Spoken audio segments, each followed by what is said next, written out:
Est-ce que Marvel et sa franchise tentaculaire ont encore quelque chose à nous raconter sur le monde? Ou pour le formuler autrement, est-ce que les super-héros au cinéma ont atteint une impasse narrative et politique? C'est ce qu'on va voir ensemble.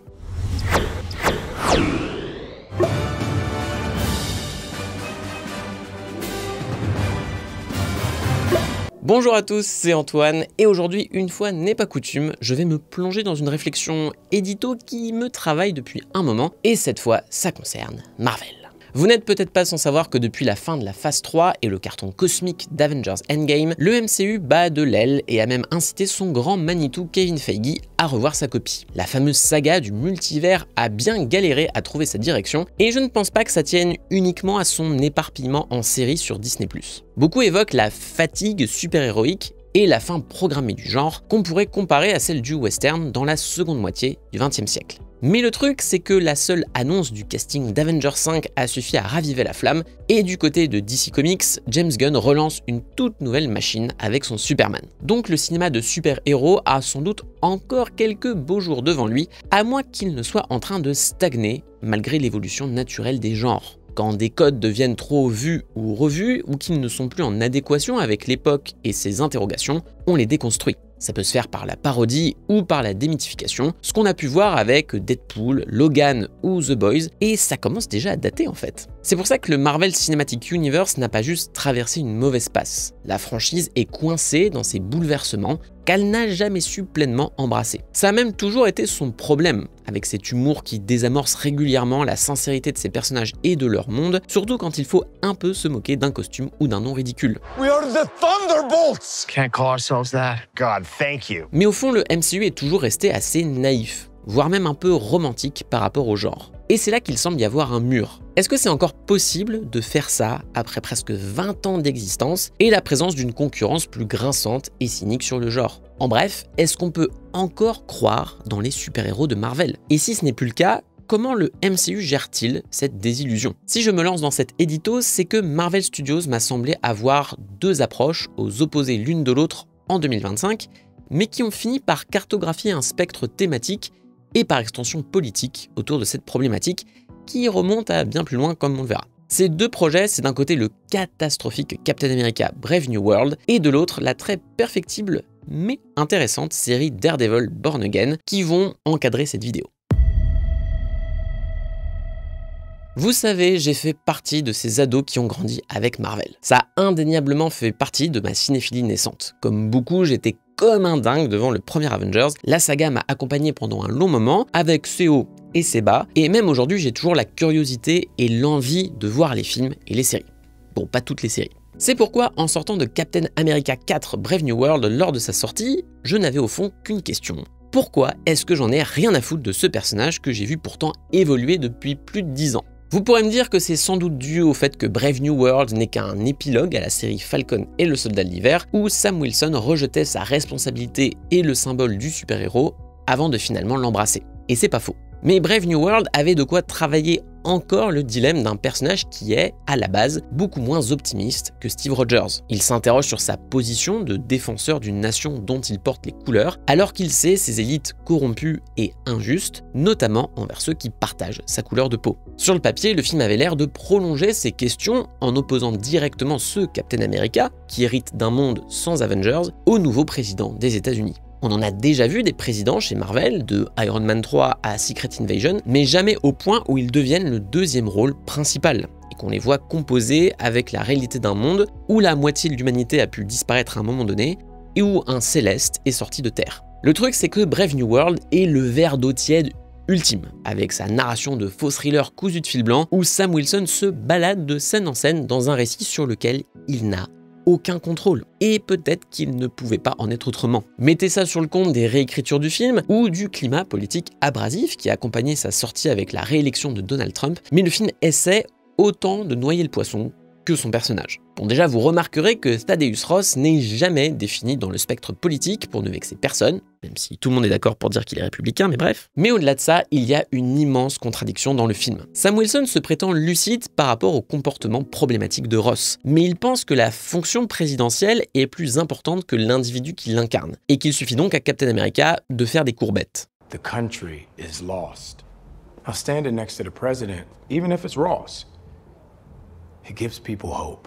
Mais au final, cet effacement des idéaux n'empêche pas le film de tourner intégralement autour de Ross en tant que personne. Parce que même s'il fait de la merde, pauvre Bébou, lui tout ce qu'il veut, c'est retrouver l'amour de sa fille et aller voir les cerisiers en fleurs avec elle, et qu'importe si ça justifie ou excuse l'agressivité de sa politique. I had to survive so that my daughter knew that there was more to her father.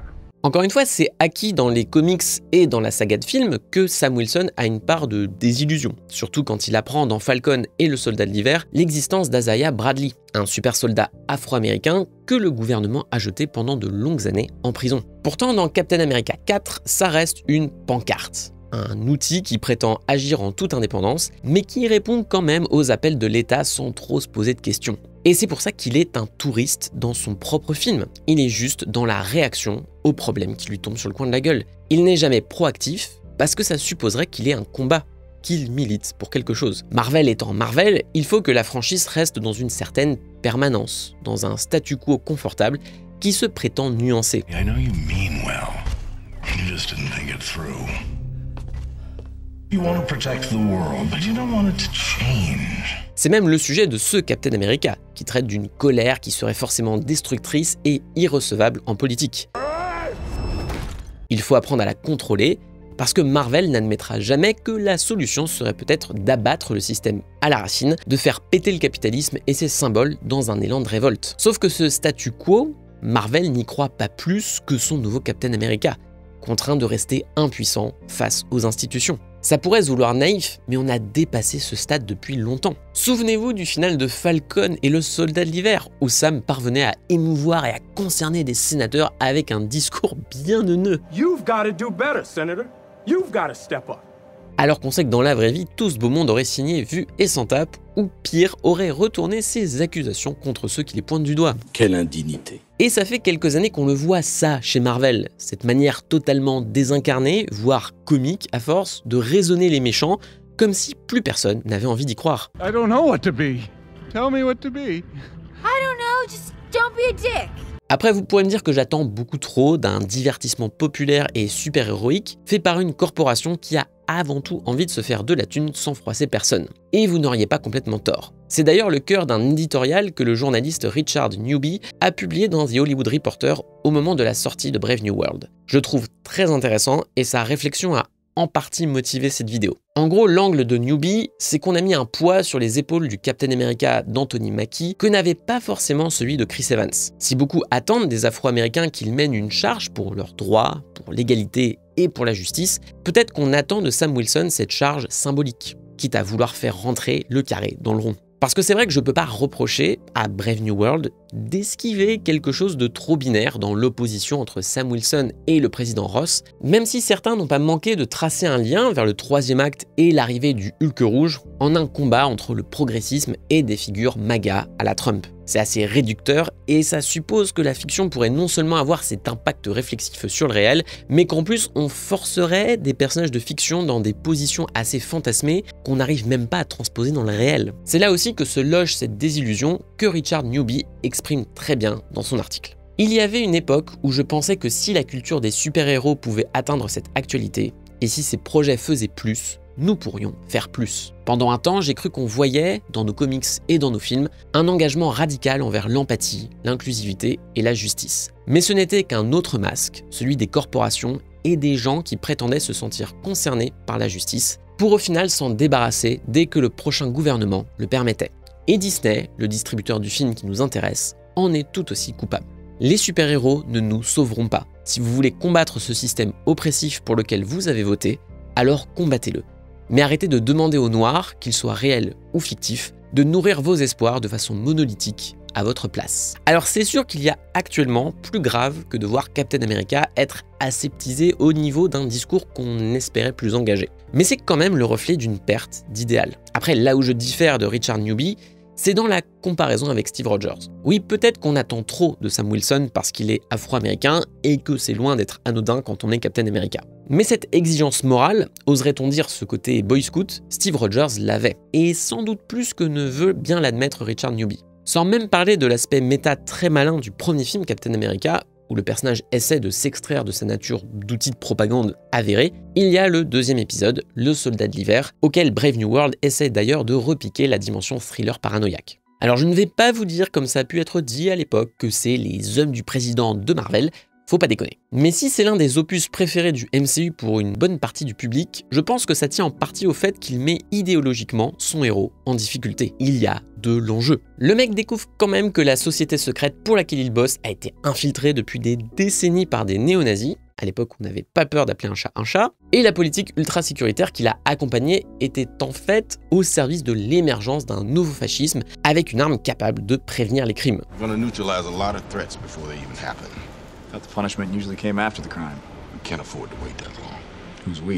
Le Soldat de l'Hiver, c'est un film inscrit dans son époque, celle d'une Amérique qui interroge et revisite par la fiction le traumatisme du 11 septembre 2001 et ses conséquences, à commencer dans la politique de George W. Bush. Either you are with us or you are with the terrorists. Captain America 2, c'est même, lors de sa sortie en 2014, la queue de comète de ces blockbusters qui tenteront d'exorciser le Patriot Act. Cette loi qui a permis d'amplifier l'ultra-surveillance des Américains sous couvert d'arguments antiterroristes et qui s'autorisait surtout à augmenter le pouvoir de l'armée et de la plupart des agences gouvernementales. For once, we're way ahead of the curve. By holding a gun to everyone on Earth and calling it protection. Côté super-héros, The Dark Knight reste sans doute le chef-d'œuvre sur le sujet, notamment quand Batman crée ce fameux sonar à la portée très discutable pour retrouver le Joker. Captain America 2 se mouille un peu moins sur la responsabilité des super-héros, mais c'est quand même là, dans une interrogation plus globale sur nos fantasmes autour de figures surhumaines qui ont les pleins pouvoirs. On a choisi, par le succès des comics et des films, de laisser ces symboles de notre pop culture sans qu'ils aient vraiment de compte à rendre. Certains, comme Captain America, se posent les bonnes questions. Mais on sait aussi que toute personne à qui on donne du pouvoir veut le garder et valoriser ses intérêts.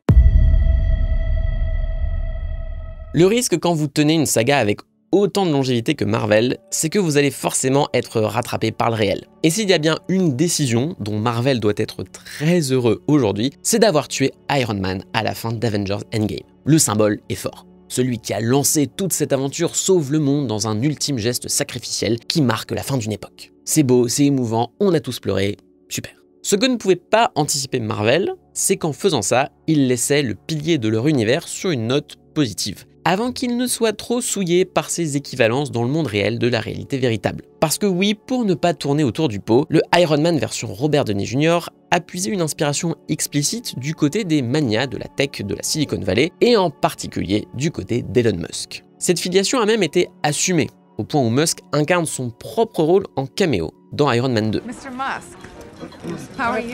Congratulations on the promotion. Thank you very much. Those Merlin engines are fantastic. Thank you. Yeah, good idea for an electric jet.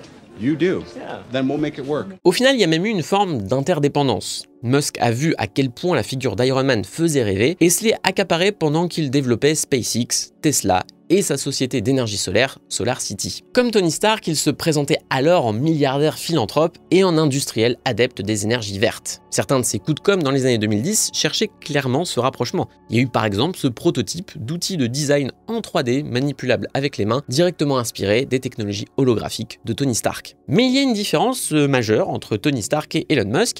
Le Iron Man de notre monde, il craint sévère. Fantasme. Réalité. Oh my fucking god.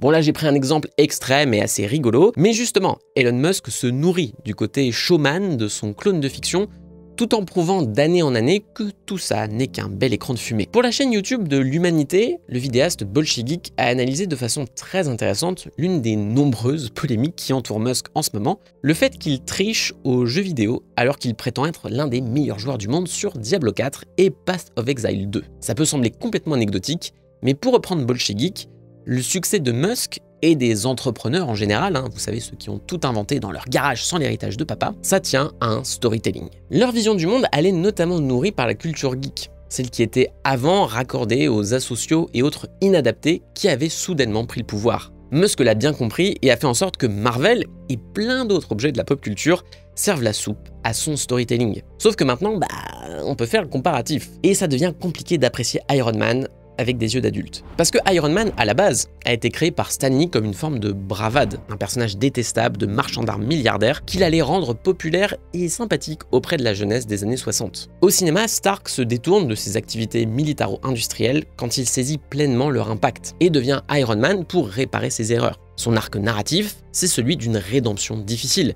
plombée par ses idées arrêtées et son égoïsme qui ne font pas bon ménage dans des films d'équipe. Mais au final, dans Avengers Endgame, c'est lui qui trouve la solution au voyage dans le temps en 2 secondes. I figured it out, by the way. And, you know, just so we're talking about the same thing. Time travel.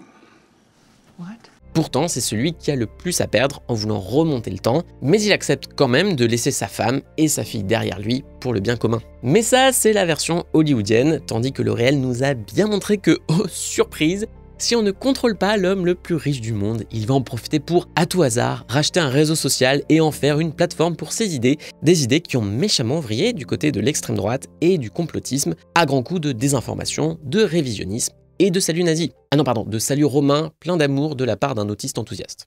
Autant pour moi. Je pourrais évidemment m'attarder sur les dérives masculinistes de Musk et de tous ses copains de la tech, sur son soutien à la campagne de Donald Trump et sa direction catastrophique du fameux département de l'efficacité gouvernementale. Mais tout ça, jusqu'à son départ de l'administration Trump façon bébé qui boude, reflète bien un projet qui a viré de l'utopie technologique à la dystopie la plus craignos. D'autant que Tony Stark a le mérite que ses inventions incroyables fonctionnent vraiment.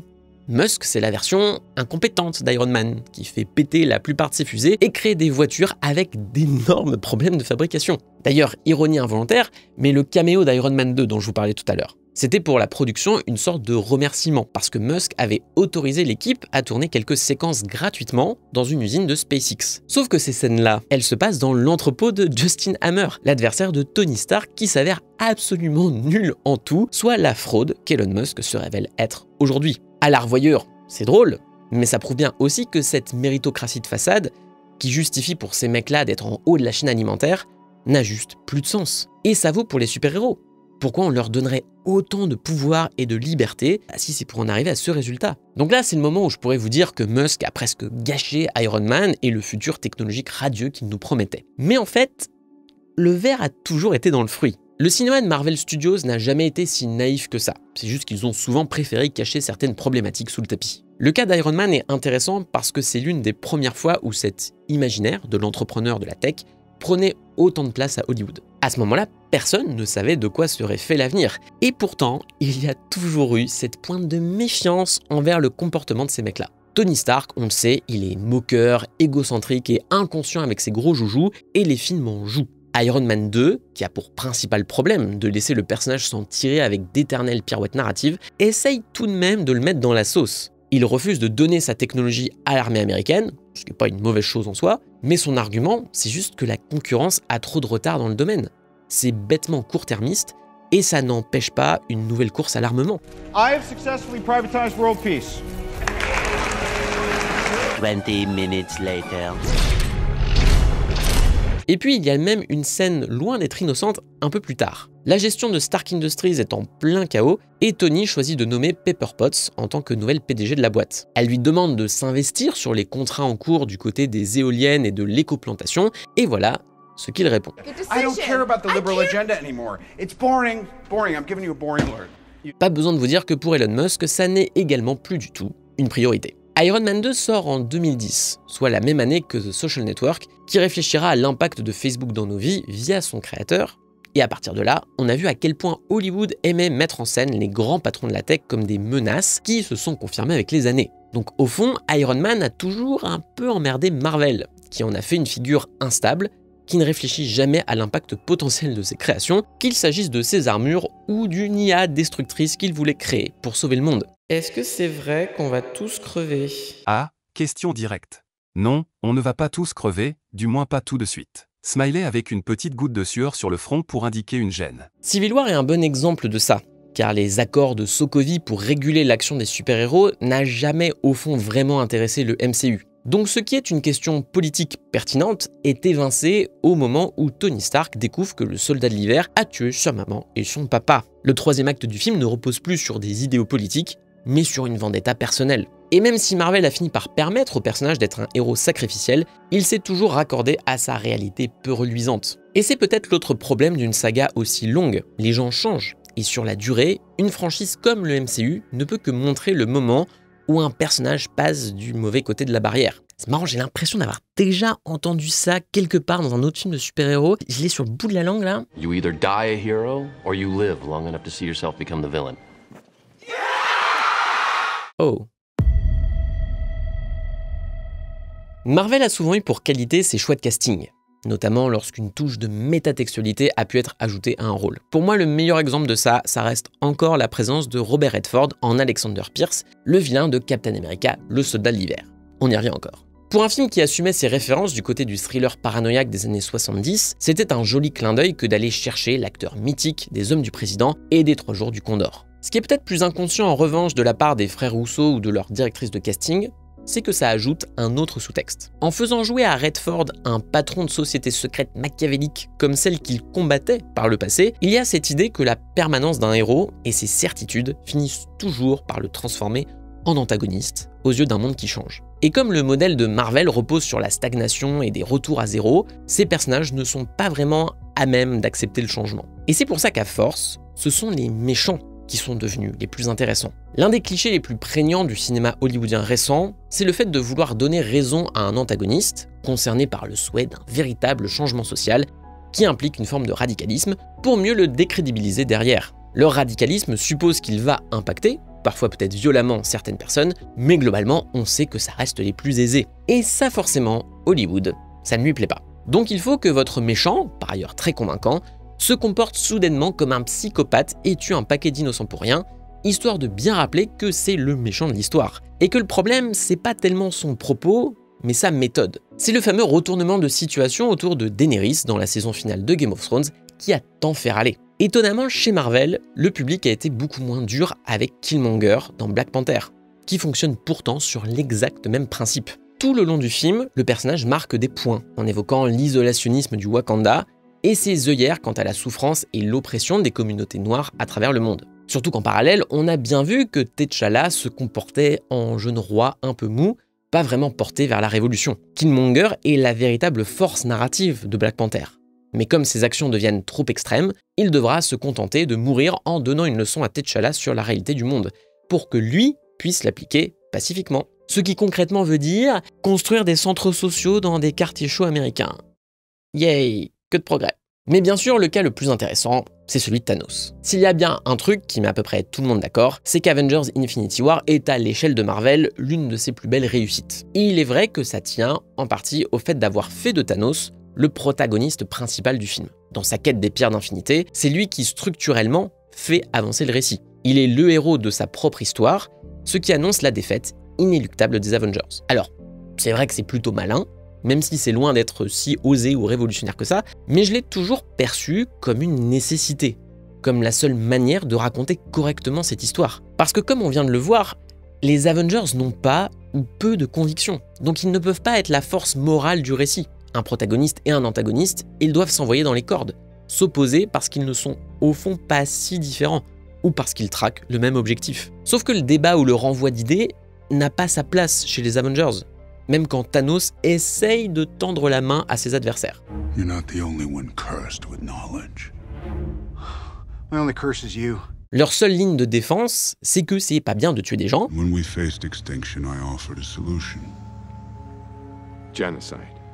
Alors, vous me direz que même à l'heure actuelle, c'est déjà un message plus si simple à faire passer. Mais la solution du film, c'est de tout de suite dépeindre Thanos comme un fou génocidaire afin d'enlever toute valeur à son raisonnement sur le manque de ressources et la nécessité écologique de réduire les populations pour le bien de tous. Questionnements qui sont pourtant au cœur de nos problématiques contemporaines et auxquels Marvel avait envie de se connecter pour donner du corps à son grand méchant. Mais le rejet qu'on a envers cette cause est purement émotionnel. Avec les frères Rousseau, Marvel a aussi arrêté de filmer les gens, ces populations que les Avengers sont pourtant censés protéger. On est passé à des tarmacs d'aéroports vides, à des rues vides et à des prairies vides. Pourquoi se battent-ils si ce n'est pour eux-mêmes? La tristesse qu'on ressent à la fin d'Infinity War, elle n'est pas pour la moitié de la Terre qui vient de disparaître, mais pour les super-héros qu'on a vus être réduits en poussière. Et dans Avengers Endgame, il faudra se contenter du réveil d'Ant-Man de la dimension quantique et d'une session de thérapie avec Captain America pour saisir l'ampleur de la catastrophe, avant d'aller se réfugier dans le campus des Avengers. Et d'ailleurs, voilà le seul moment dans tout le film où l'action écologique de Thanos est considérée. Attention, ça va très vite. You know, I saw a pod of whales when I was coming over the bridge. In the Hudson? There's fewer ships, cleaner water. You know, if you're about to tell me to look on the bright side, I'm about to hit you in the head with a peanut butter sandwich. Si je dis tout ça, ça ne m'empêche pas d'apprécier dans l'ensemble Infinity War et Endgame, qui sont d'ailleurs des films que j'aime plutôt bien. Mais disons que la baisse qualitative de Marvel depuis la fin de la phase 3 ne sort pas de nulle part. Le MCU a toujours esquivé la notion d'engagement politique de ses personnages, et ça pouvait encore se pardonner quand il donnait la sensation de vouloir construire un monde meilleur. Mais après presque 20 ans de saga, on a bien vu que tout ça restait au point mort, alors qu'en parallèle, notre vrai monde a plus que jamais défini un ennemi clair et fasciste qui se répand comme une traînée de poudre. Et c'est là qu'on en arrive à Daredevil Born Again, qui contrairement à Captain America Brave New World et son optimisme un peu à côté de la plaque, sombre dans le nihilisme le plus total. Il faut dire que la série prend un certain risque. Pendant toute sa première moitié, Matt Murdock et son ennemi de toujours Wilson Fisk rejettent leur alter ego super-héroïque, Daredevil et le Caïd.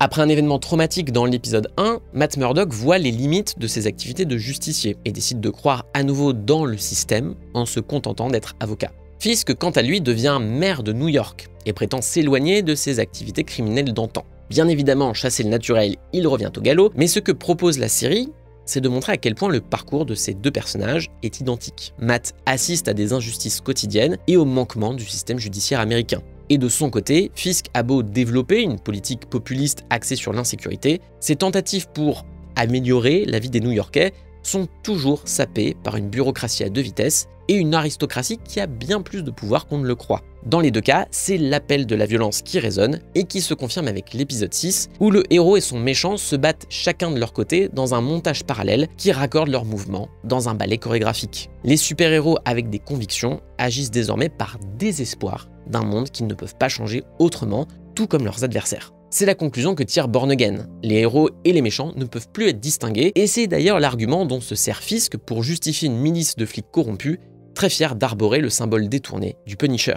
Et ça reflète peut-être le mieux l'époque. À l'heure où on ne peut plus appeler un fasciste, où un salut nazi se transforme en salut romain, on ne sait plus reconnaître un vrai méchant, alors que les signes n'ont jamais été aussi explicites. C'est la fameuse théorie fumeuse des extrêmes qui se rejoignent, des camps qui s'opposent de manière soi-disant égale sur les réseaux sociaux. Et ça, cette situation, on la doit en partie à ces héros, dans la vraie vie comme dans la culture, qui se sont reposés sur leur laurier de privilégiés en refusant de voir le danger à l'horizon. Dans cette mollesse généralisée, on a transformé tout progressisme en antagonisme, le fameux wokisme, vous connaissez, pour qu'au final, nos super-héros ne soient même pas là pour nous sauver. Que vous regardiez Brave New World, Daredevil Born Again ou la plupart des autres films cités ici, il ressort de ces visions politiques une absence concrète de solution.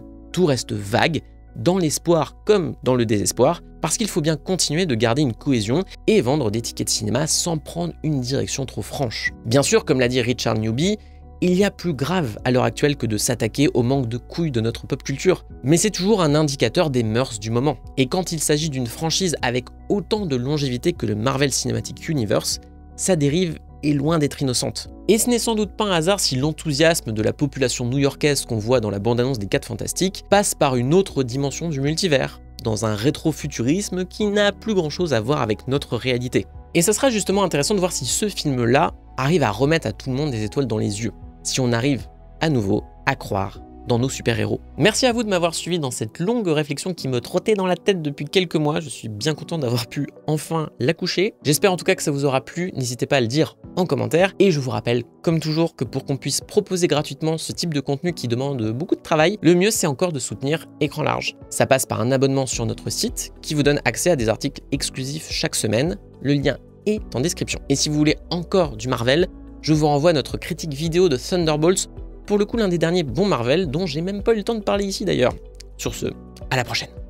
Ciao.